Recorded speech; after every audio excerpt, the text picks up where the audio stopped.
tomar sus lugares, hermanos. Y precisamente como los últimos domingos hemos estado hablando un poco acerca de estos proyectos misioneros, lo que Dios nos está llamando a hacer desde hace tiempo. Me parecía interesante que juntos usted y yo pudiéramos pensar nuevamente y recordar por qué hacemos lo que hacemos, por qué este tema de la misión, por qué pensar en esta misión de Dios para nosotros. Y todo tiene que ver con una pregunta muy simple, todo tiene que ver con esta pregunta de cuál es la misión de la iglesia, cuál sería el propósito de la iglesia para que usted y yo pudiéramos estar entendiendo por qué hacemos lo que hacemos. ¿Me podrías poner ahí la presentación, por favor? Se movió a la otra. Ok. ¿Cuál es la misión de la iglesia? ¿Por qué existimos como iglesia? ¿Alguna vez usted se ha preguntado esto? ¿Por qué existe la iglesia? Y yo sé que va a haber muchas respuestas en relación a esto. Podríamos pensar, bueno, la iglesia debiera existir para ayudar a las personas, para ser una guía espiritual. Tal vez la iglesia debería ser un lugar, una comunidad de fe donde las personas puedan ser apoyadas, puedan ser alentadas. Una familia, la iglesia existe para ser una familia, y todas estas cosas son muy buenas y son interesantes, y lo curioso es que nos encanta definir para qué existimos, y cada iglesia tiene su misión, cada iglesia define por qué existe y se enfoca en algún área. Nosotros como iglesia, nuestra misión, cuando hablamos de por qué existimos como organización, llegamos a esta conclusión: queremos existir, queremos ser iglesia para estas tres cosas generales, básicas, pero profundas a la vez. Queremos ser una iglesia que glorifica a Dios, que obedece su palabra y que cumple la gran comisión. Esto nos define qué es lo que hacemos como iglesia, por qué existimos como iglesia. Y entonces, en medio de esta misión que tenemos, define todo lo que hacemos. Si usted sabe un poco de administración, sabe que la misión nunca cambia. La misión siempre es la misma. Las visiones pueden cambiar, la visión de la organización puede cambiar y podemos ir por diferentes rumbos, pero siempre el objetivo, la misión siempre será la misma. Y nosotros entonces, como misión, queremos existir para esto, para glorificar a Dios, para obedecer su palabra y cumplir la gran comisión. Y entonces eso guía cada una de las cosas que hacemos. Cualquier programa, cualquier proyecto, cualquier cosa que como iglesia emprendemos, nos preguntamos si nos dirige hacia nuestro objetivo, que si eso glorifica a Dios, si eso está en su palabra y en realidad al hacerlo estamos obedeciendo a la palabra de Dios o estamos haciendo simplemente nuestra voluntad, y sobre todo si eso tiene un impacto en cumplir esta gran comisión de ir y hacer discípulos a todas las naciones. Y entonces, ¿sabes? El punto es de que cada iglesia pudiéramos definir nuestra visión, nuestra misión como iglesia, para qué queremos existir, pero al final la gran pregunta siempre será: ¿cuál es el propósito de Dios para la iglesia? ¿Qué es lo que Dios quiere hacer con nosotros? Y entonces, ¿sabes? Allá en Hechos capítulo 1, el versículo 8, encuentro ese corazón de Dios precisamente para la iglesia. Y la misión que Dios dio a la iglesia, el objetivo de la iglesia, es uno muy, muy particular, que tiene que ver con ser testigos. Cuando Jesús estaba por partir, cuando Jesús estaba por dejar a sus discípulos, Él les dijo estas palabras: pero cuando venga sobre ustedes el Espíritu Santo, recibirán poder. Y luego les dio la razón: y serán mis testigos en Jerusalén, en Judea, en Samaria y hasta lo último de la tierra. Hablar de la misión de Dios es hablar de esto. Este es el corazón de Dios, como decía Gabriel. Este es el punto. ¿Por qué existimos como iglesia? Bueno, somos testigos. Y Dios nos llama entonces a hacer este trabajo. Ahora, ¿qué implica para nosotros como iglesia Jerusalén, Judea, Samaria y hasta lo último de la tierra. ¿Qué implica para nosotros? ¿Cómo es que lo tenemos que interpretar para nuestra vida? ¿Cómo lo aplicamos en nuestra vida? Bueno, dentro de nuestra vida como iglesia, esto tiene mucho sentido porque estos son lugares geográficos que tienen el orden, tiene que ver con cierta cercanía, y luego un poco más lejos era Jerusalén, pero luego seguía Judea, un pueblo más allá, luego Samaria estaba un poco más lejos, y hasta lo último de la tierra era otro punto más lejano. Y entonces esa era la idea. El punto es que, como hemos compartido muchas veces con ustedes, esta idea de Dios no es gradual. Es decir, no se trata de que, bueno, cuando hayas cumplido tu tarea en tu Jerusalén, entonces ve a tu Judea, y luego cuando domines tu Judea, entonces ve a tu Samaria. No, es algo que tiene que ser todo al mismo tiempo. Y por eso esta frase que hemos adoptado como iglesia y que usted la escucha de nosotros una y otra vez, tiene que ver con esto. No queremos perdernos y queremos siempre tener bien presentes. Y hoy quiero que usted, junto con nosotros como liderazgo de la iglesia, lo tenga bien presente. ¿Qué significa esto de todos al mismo tiempo? Bueno, significa esto: que mientras estamos en nuestro Jerusalén, estaremos trabajando en nuestra Judea, en nuestra Samaria y hasta lo último de la tierra, todos al mismo tiempo. No dejaremos de hacer algo por atender otra cosa, porque al final esa era la misión que Dios dio a sus discípulos y es la misión para la iglesia. Y entonces, como contexto, déjame decirte qué es lo que significa para nosotros como iglesia. Seguramente los que tenemos tiempo en la iglesia, esto es un poco familiar, pero si tú no tienes mucho tiempo en nuestra iglesia, tal vez te preguntas, ¿qué es esto todo al mismo tiempo? ¿Dónde entran los programas estos misioneros? Bueno, déjame explicarte cómo es que lo vemos nosotros.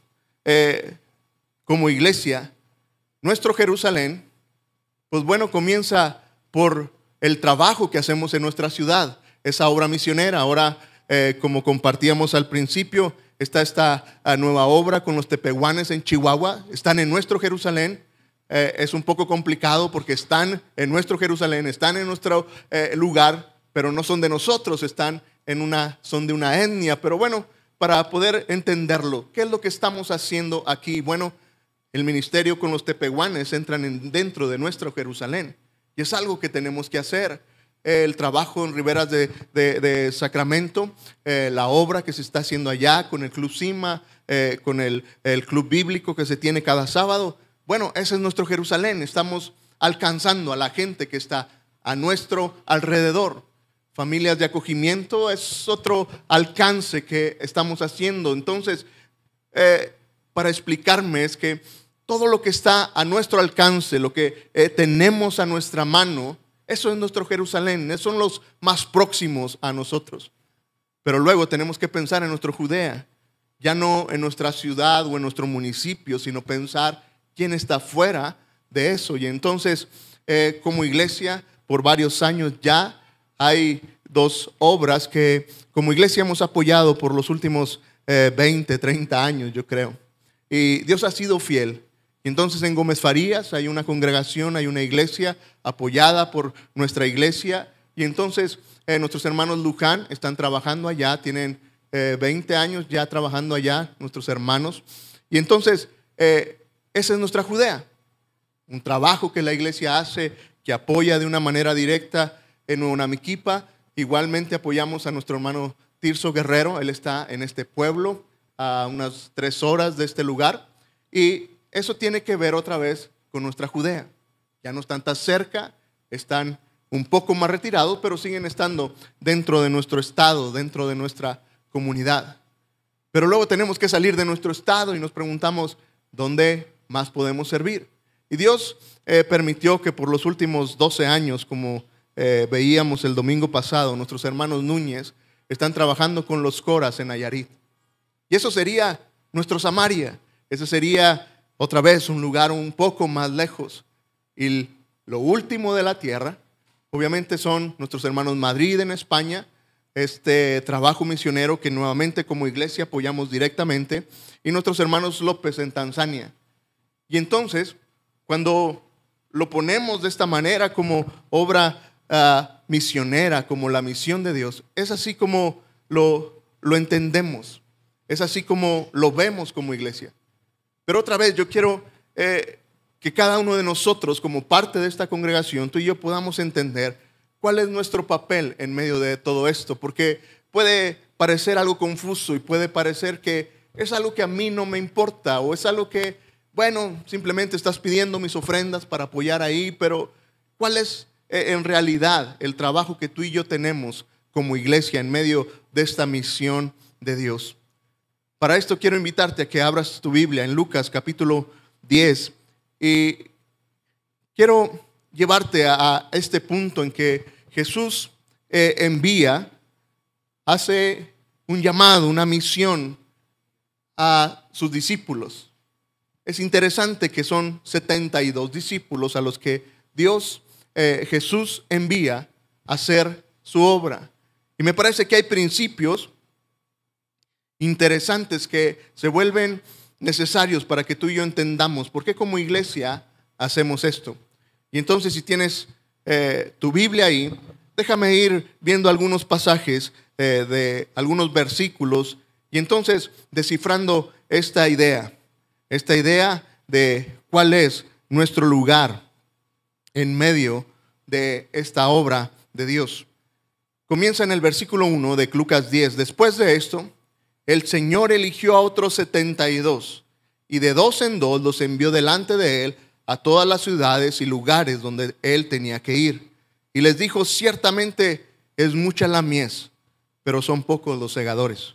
Por tanto, pidan al Señor de la mies que envíe segadores a cosechar la mies.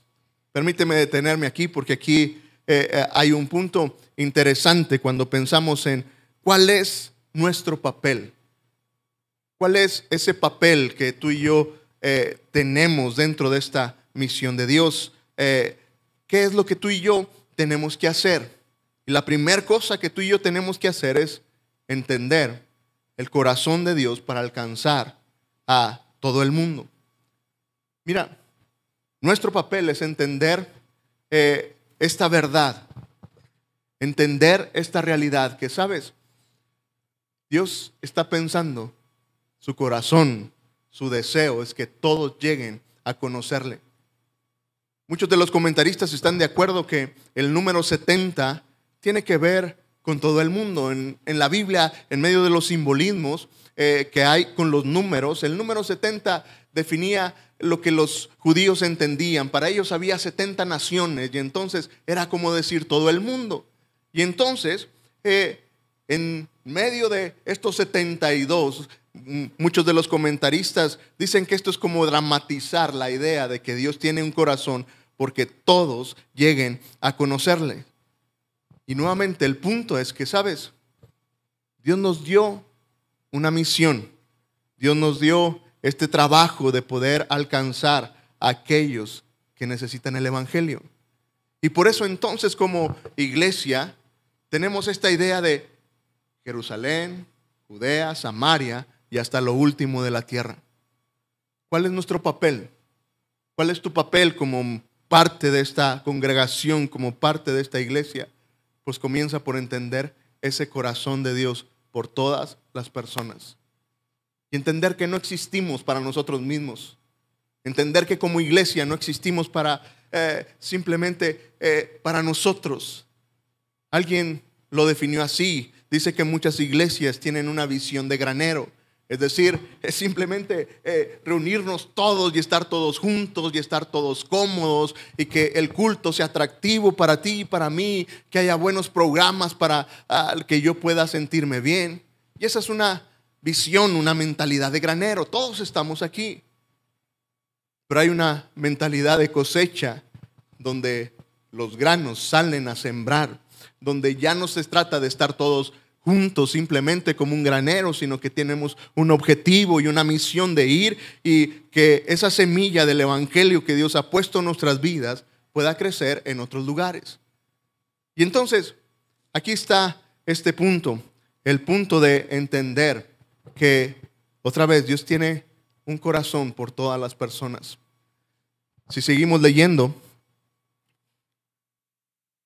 nos damos cuenta que el Señor Jesús dice que la mies es mucha, pero los obreros o los segadores son pocos.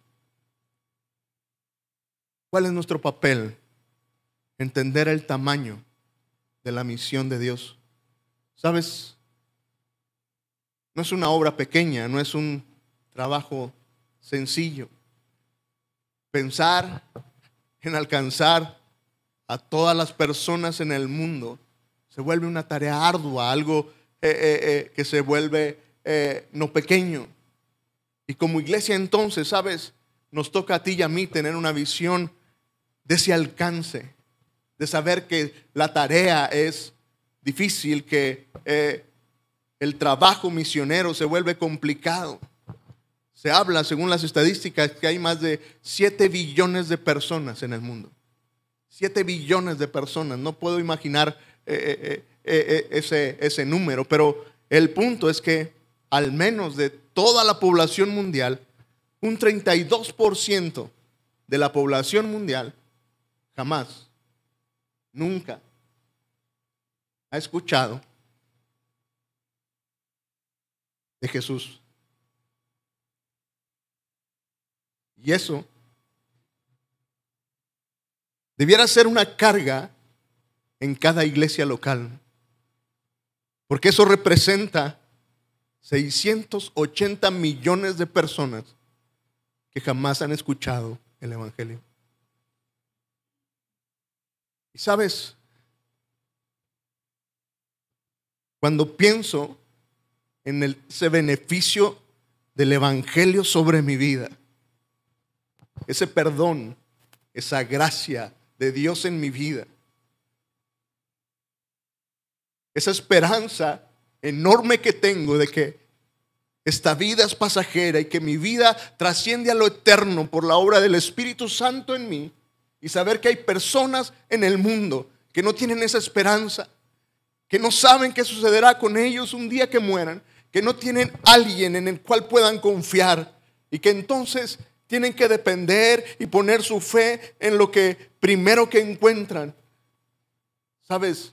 Se vuelve complicado para mí pensar en esta realidad. Otra vez, la tarea es complicada. Muchas personas jamás han escuchado el Evangelio. Y mira, y esto es interesante, porque aun cuando hay mucha gente que rechaza el Evangelio, y hay mucha gente que escuchando la gracia y de la misericordia de Dios para sus vidas lo rechazan, hay personas que ni siquiera han tenido la oportunidad de rechazarlo. Y tú y yo somos enormemente bendecidos cuando pensamos en la misión de Dios. ¿Cuál es nuestro papel? Sabes, nuestro papel es entender que la obra de Dios, la misión de Dios es grande. Tiene que ver con personas. Y por eso Jesús nos animaba a orar y decía: pidan al Señor de la mies, rueguen al Señor de la mies que envíe más obreros, que envíe más segadores a su mies. ¿Sabes? Nuevamente, como iglesia, queremos tomar muy en serio estas personas que nunca han escuchado del Evangelio. Y comenzamos por orar, decir: Dios, envía más obreros a tu mies, a tu obra. ¿Y sabes cuál es la respuesta de Dios a la oración de que Dios envíe más obreros? La respuesta de Dios son la familia Arnold, la familia Rondi, que conocimos el domingo pasado, y nuestros hermanos que ya están en el campo. Dios envía más obreros a tu mies. Y aunque la obra es de Dios, ¿sabes? Nuestro papel tiene que ver otra vez con el hecho que Dios quiere usarnos. Si sigues allí en Lucas leyendo en el versículo 3 en adelante, nota cómo Jesús los envía. Dice: y ustedes pónganse en camino, les habla a sus discípulos, pero tengan en cuenta que yo los envío como corderos en medio de lobos. Y pon atención en lo siguiente, mira lo que dice Jesús de cómo ir. No lleven bolsa, ni alforja, ni calzado, ni se detengan en el camino a saludar a nadie. En cualquier casa donde entren, antes que nada digan paz a esta casa. Si allí hay gente de paz, la paz de ustedes reposará sobre esa gente. De lo contrario, la paz volverá a ustedes. Quédense en esa misma casa y coman y beban lo que les den, porque el obrero es digno de su salario. No vayan de casa en casa. En cualquier ciudad donde entren y lo reciban, coman lo que les ofrezcan. Sanen a los enfermos que allí haya y díganles: el reino de Dios se ha acercado a ustedes. Pero si llega a alguna ciudad y no lo reciben, salgan a la calle y digan: hasta el polvo de su ciudad que se ha pegado a nuestros pies lo sacudimos contra ustedes. Pero sepan que el reino de Dios se ha acercado a ustedes. Yo les digo que en aquel día el castigo para Sodoma será más tolerable que para aquella ciudad. Mira, hay algunas cosas que me llaman la atención de pensar en cómo Dios los envía.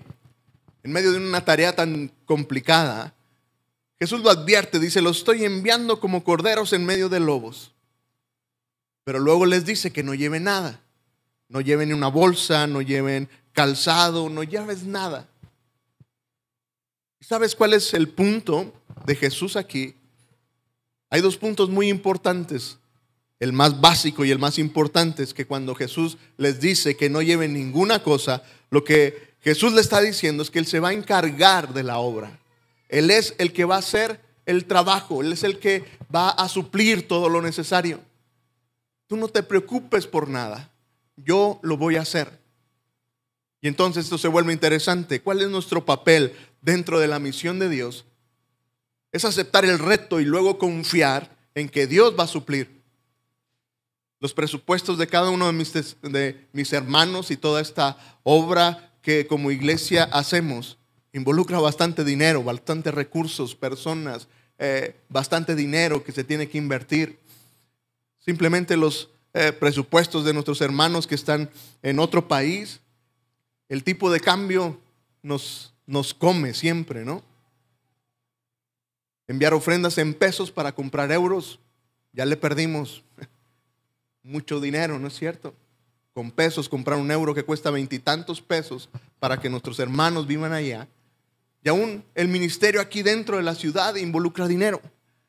Y muchas veces nos atoramos pensando en que jamás lo podríamos hacer porque es mucho dinero. Pero Dios nos invita a que no veas tus recursos.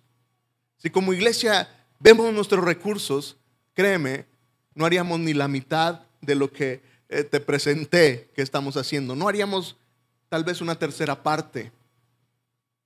Pero cuando entendemos que Dios es el dueño de la mies y que Él es el que suple, déjame decirte que por los últimos años que hemos estado haciendo esto como iglesia, de lo cual tú eres parte, ¿sabes? Es cierto, Dios suple. Pero ¿notaste cuál es el medio por el cual Dios suple?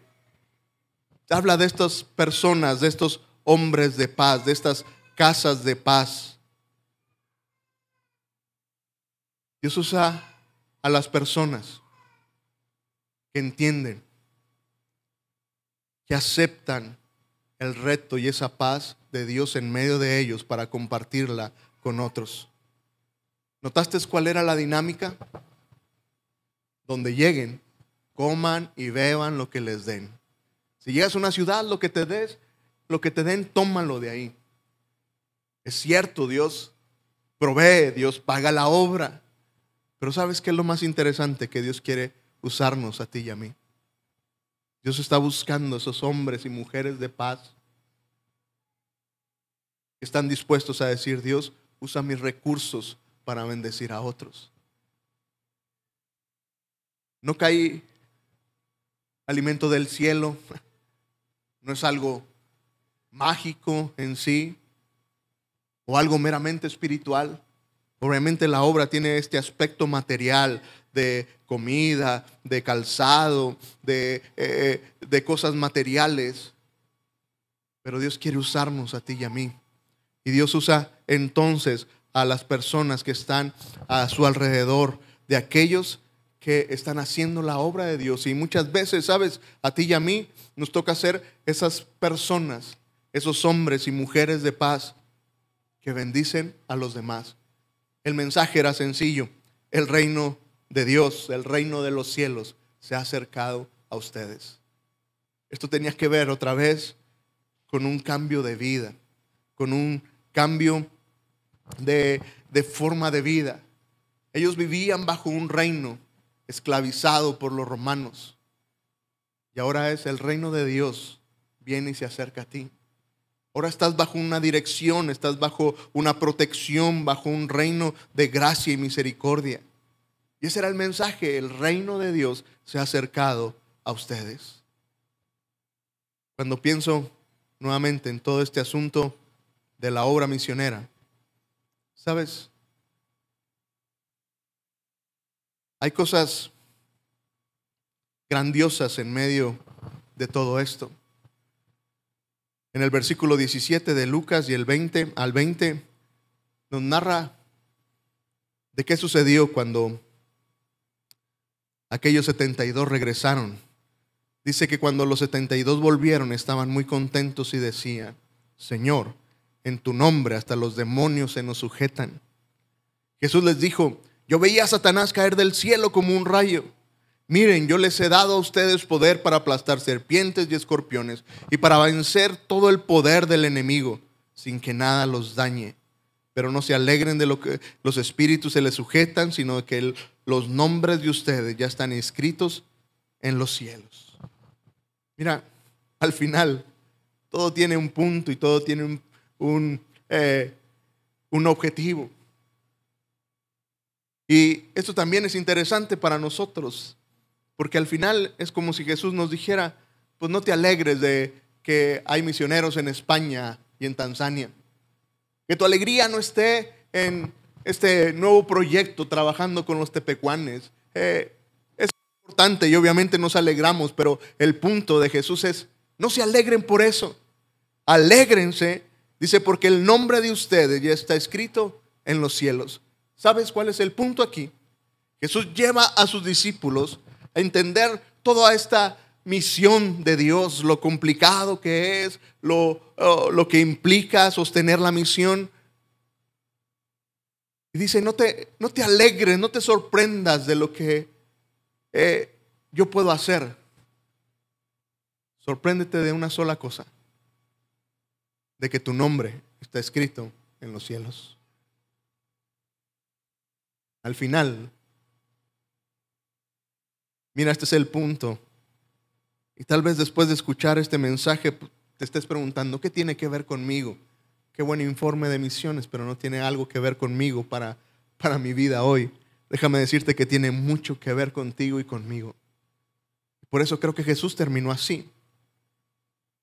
Sabes, hablar de la misión de Dios para muchos puede ser una carga, pero es una bendición.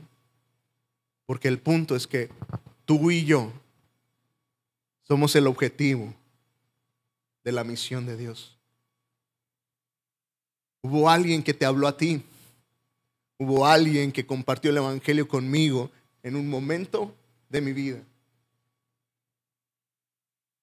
Tú y yo fuimos el objetivo, el motivo de esta misión de Dios.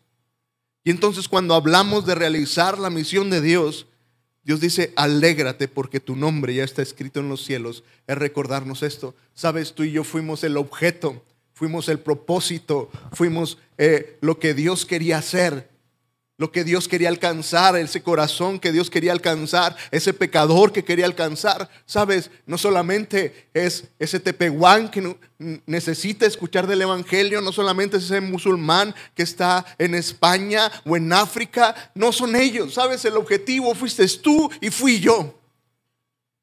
Y Dios hizo hasta lo imposible porque tú y yo llegáramos a conocerle y tener una relación con Él. Y entonces cuando pienso en la misión de Dios, sabes, no es un programa de la iglesia, no es un objetivo que alguien busca, es la obra de Dios que me alcanzó y que me buscó a mí.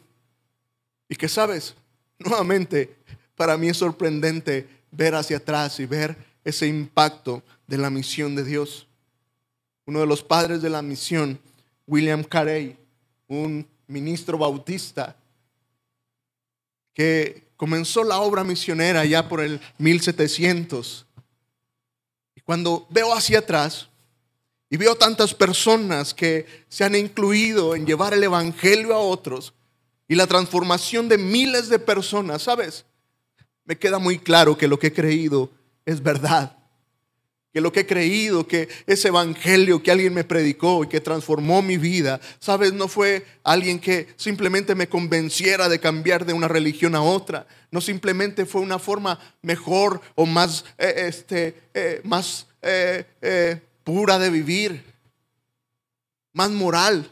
No, fue una transformación real y que Dios ha usado a lo largo del tiempo a muchas mujeres y hombres para llevar un mensaje que realmente cambia y transforma las vidas de las personas.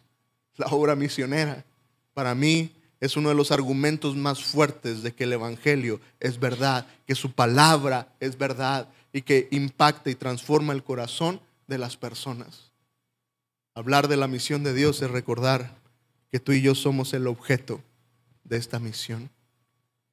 Jesucristo fue a la cruz por ti, derramó su sangre, resucitó al tercer día y ahora está a la diestra del Padre, y todo esto como una verdad innegable que transforma y que cambia las vidas de las personas, donde yo era el objeto de esa misión. Quiero invitarte a que como iglesia, cuando pensemos en la misión de Dios, no pienses simplemente en el musulmán en España, en el Tepehuán, en el Cora en Nayarit. Piensa en que tú mismo fuiste el objeto de la misión de Dios.